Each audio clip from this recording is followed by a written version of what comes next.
Wario, everyone's favorite overweight cheese-cutting garlic muncher. Sometimes he's the star of the show, other times he's butting heads with Mario as an equal, and other times he wins, but at what cost? Today, we're gonna look at Wario's role in every single game he appears in, and rank him from worthless to elite. Mario Land 2: The Six Golden Coins is the first time we meet this guy, and he's acting as the main antagonist. He takes over Mario's castle and brainwashes all the inhabitants of Mario Land simply out of jealousy. He's also got a lot of powerful henchmen, including Tatanga, the main bad guy from the first Mario Land, meaning he was more than likely behind the events of that game too. But Mario whoops his ass, reclaims what's rightfully his, and kicks Wario to the curb after a solid final boss fight. He's the big bad guy, succeeds in taking over Mario's island, at least for a little bit, and is a pretty threatening villain. This game's the first to feature Wario in the title, and he fittingly plays a pretty large role. The Mario crew goes venturing in a forest to look for a fairy for some reason, and of course Luigi goes missing in the process. They then get harassed by Wario and blinded by some miscellaneous objects he drops, but thankfully that fairy they were looking for saw it all happen and decides to be the eyes of the group until they can find a big strong man to pull the items off their head. Oh you. Wario's the only boss you fight throughout the game, and he's a real thorn in the ass, for no clear reason, so while he is the main antagonist, his lack of a good motive or plan makes this slightly lower than the last game. We'll say annoying roadblock.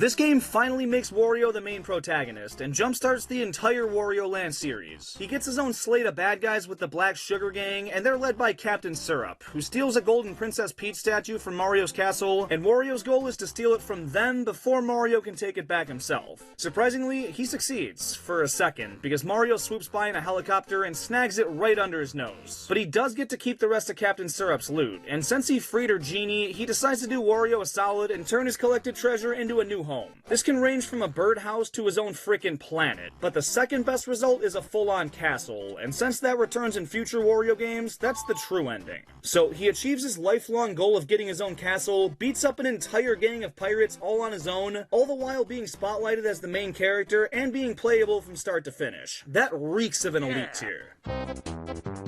Wario decides he wants to take over the woods for no real reason. The main heroes in this game are, get this, Toad, Birdo, and Wanda. Not a star-studded squad, and the fact that they best him here isn't a great look. He's going down an annoying roadblock. The Wario x Bomberman collab that I'm just now learning about is definitely the most unique Wario game. You look at the gameplay and it's obviously just a Bomberman game with a Wario skin. He looks pretty out of place, but he is still the focal point, so I'll toss it in playable but average.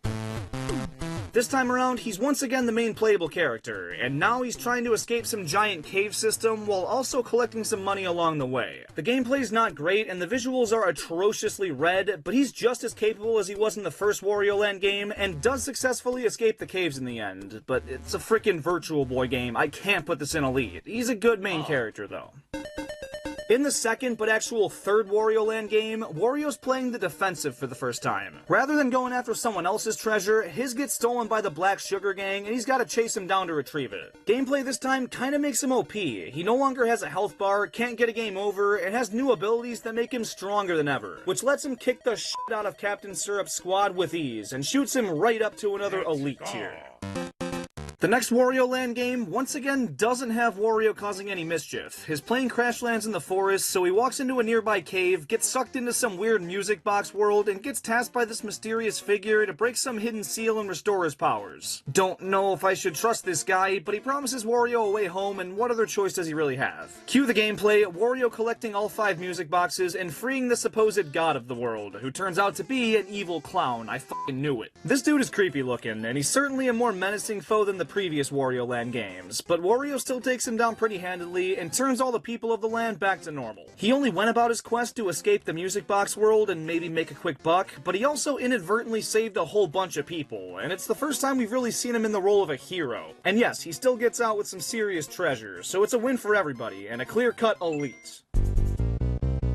You wouldn't expect it, but Wario's actually one of 2 playable characters in Dr. Mario 64, and that doesn't mean it's a great role, but it already exceeded my expectations. He's involved a decent amount and serves as an adversary to Dr. Mario, but not as the primary bad guy. Still, he's more than just an average playable character, he's pretty freaking prominent, so I think threatening bad guy is fair for him. And there is a mobile Dr. Mario game called Dr. Mario World, and that does feature Wario, but that shut down a couple of years ago, so we don't have to talk about it.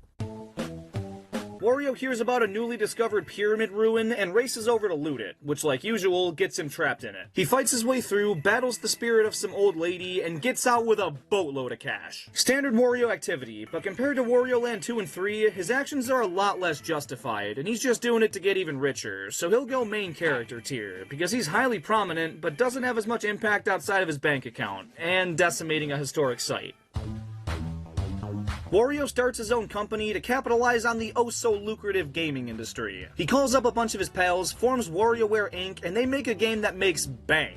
But Wario does what any good CEO would do and decides not to share the profits with any of his employees, a textbook dick move. But he gets what's coming to him when his escape rocket crashes into this guy and causes all his hard-earned money to fly away. So he exploits his friends, then undoes all his success by losing every penny, burning bridges and having nothing to show for it. I really want to go low with this one, but the game is named after him, so we'll say he's a bad guy that's also a little bit threatening. And since WarioWare Mega Party Games is the same thing with added multiplayer, that's going right there too.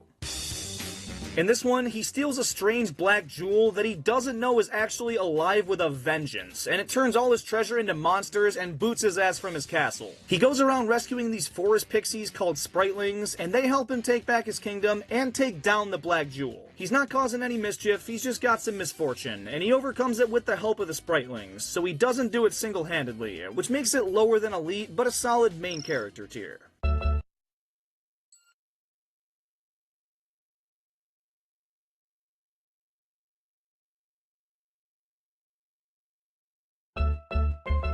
This is the one mainline Mario game that actually incorporates Wario, and it does so in a major way. He's one of the 4 playable characters and plays a crucial role in saving the day. This might be the easiest Elite of the video. He's a main character in a Super Mario series game. Elite! This game's basically the same as the first WarioWare story. He finds out about a cool new Nintendo gimmick, this time the touchscreen, and makes games about it. This also marks the first appearance of Wario Man, his superhuman alter ego that makes him think he can pull a Spider-Man and stop a speeding train. He can't, still a main character though. Wario does the most relatable thing of all time and breaks his Game Boy as a result, so he takes it to get repaired and now the only input it recognizes is tilting. After seeing how much fun his friends are having with it, he decides to make minigames around the concept. Now, love him or hate him, this man's a true industry disruptor. It ends with him once again in super form, and this time he gets annihilated by a rocket. Is that like a theme in these games, him getting cooked in the finale? We'll see, but for now, I want to give it some credit because he doesn't screw anyone over and rather gets screwed, so I'll raise him to main character tier.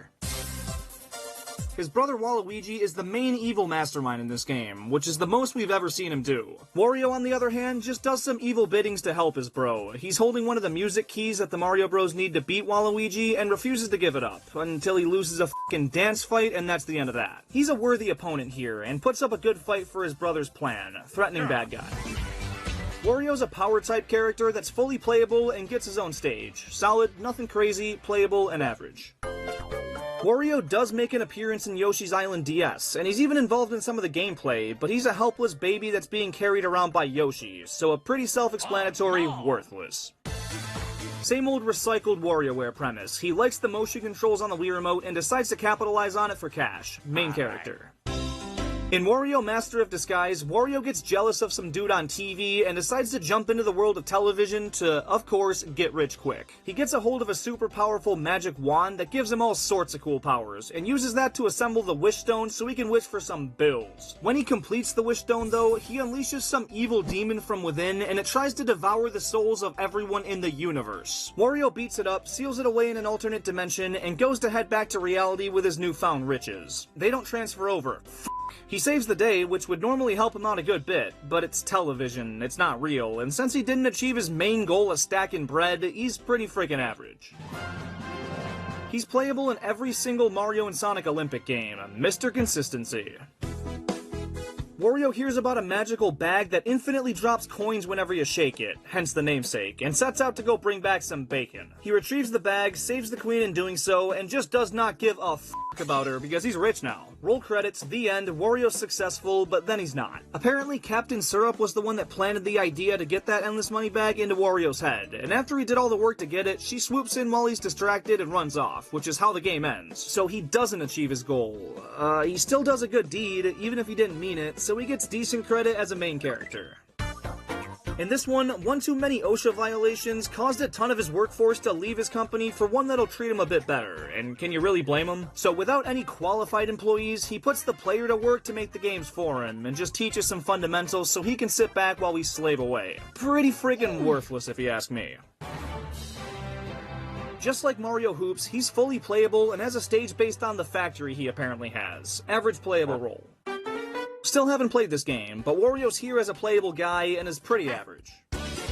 This one's a WarioWare game in disguise, but instead of having over 100 micro games, you get 16 slightly more substantial mini-games, and I use substantial very liberally. Takes like an hour to beat, where other games in the series were on handhelds and had more than double the content. I'm going playable but average here. It hardly offers anything, and it's a shame. The Wii U offers a lot of potential for unique gimmicky mini-games, but this barely scratches the surface. The pack entitled Nintendo Land did a much better job, and it was free. In the original Super Mario Maker, tapping a Wario amiibo into the game unlocks him as a playable skin, which is a cool bonus, but not him, so worthless. Same role as the other Mario Sport compilation. He's here, playable, and that's enough, honestly. Apparently, Wario's a brokey in this game, so to reclaim some of his riches quickly, he steals a super valuable pot from Luxville and hosts a tournament called the Wario Bowl. Contestants pay an entry fee and compete in a bunch of familiar micro games, but Wario takes all the prize money for himself and almost gets away with it if it weren't for those meddling kids that bought this frickin' game. He loses and doesn't get to keep any cash, but it was a solid plan, and I've certainly seen worse from the guy, so since he plays a large role and is a solid final boss, he's overall a threatening villain. Wario the game dev's back at it again with his least polished project yet. It's so glitched out that it sucks his entire workforce into the game world, which he works through to defeat all the bugs and save all his employees. Sounds like a rather heroic Wario, and it kinda is, until you realize all the bugs were entirely his fault, and at the end of the game, there's still people trapped in the game that they have to go back and save. So, dude caused the problem in the first place, and while he did redeem himself pretty well, I can't give him a whole lot of credit. I'll say it averages out. This might be the stupidest WarioWare plot yet. He walks by a food stand and buys 50 garlic burgers to hopefully win some promotional contest and get a free vacation. The best part is, it actually works, and he takes all his employees as his +1s. And it's actually pretty nice of him. Might actually make up for some of his other shit. Most of the game is his employees doing different island activities. He's only there for a couple of minigames, then at the end of the game, when his greed gets the best of him...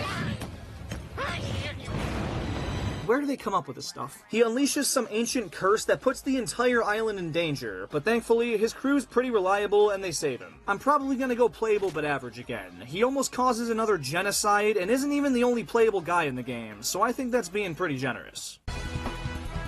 Speaking for the Mario Tennis series as a whole, Wario is a much more prominent character than he is in other sports games. The original on the N64 introduced his brother Waluigi to be his doubles partner, the GameCube entry had them causing all kinds of mischief, and even in the more recent ones, he stands out from most of the other cast members. I'd say he deserves more than just another playable character. He's a rather threatening bad guy and a damn good rival to Mario.